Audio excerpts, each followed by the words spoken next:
What's up, guys? You might be saying, damn Dabuz, I want some personalized advice from your freaking ridiculous galaxy brain. How do I get that? Check out the Patreon. For $5 a month, you can once a month send me a short clip and I will look at the clip and give you some feedback, some analysis on that one. And if the clip is awesome, it might even become a YouTube short over here. Just throwing that out there. Check out the Patreon. If you want to support this channel, peace out.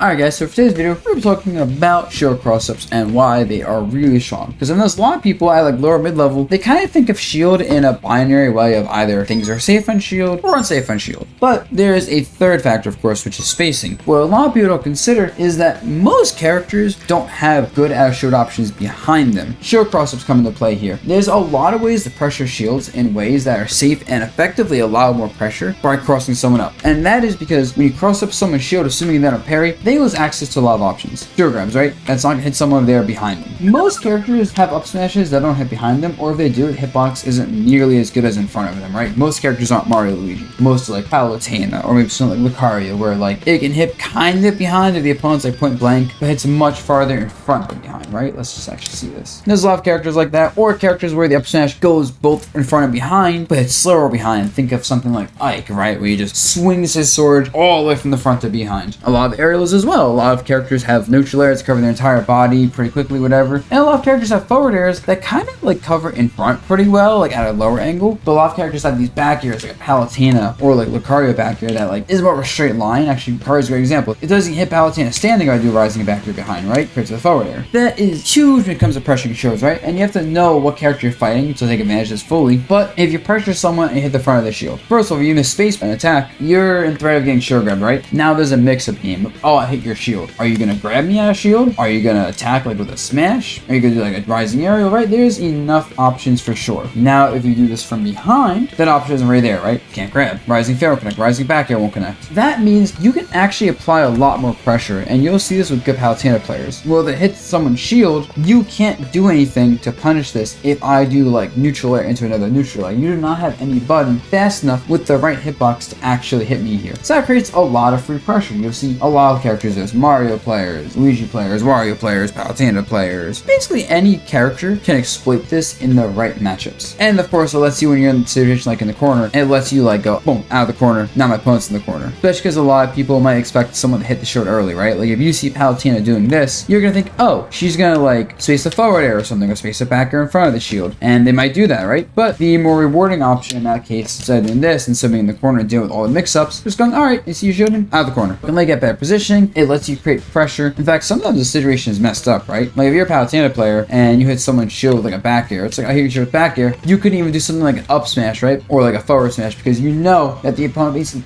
can't do much about that. Like they have to hold that pressure. Shield cross-ups, really powerful. Take advantage of them. Think about when you find a character they can deal with the cross-ups. Have fun with that.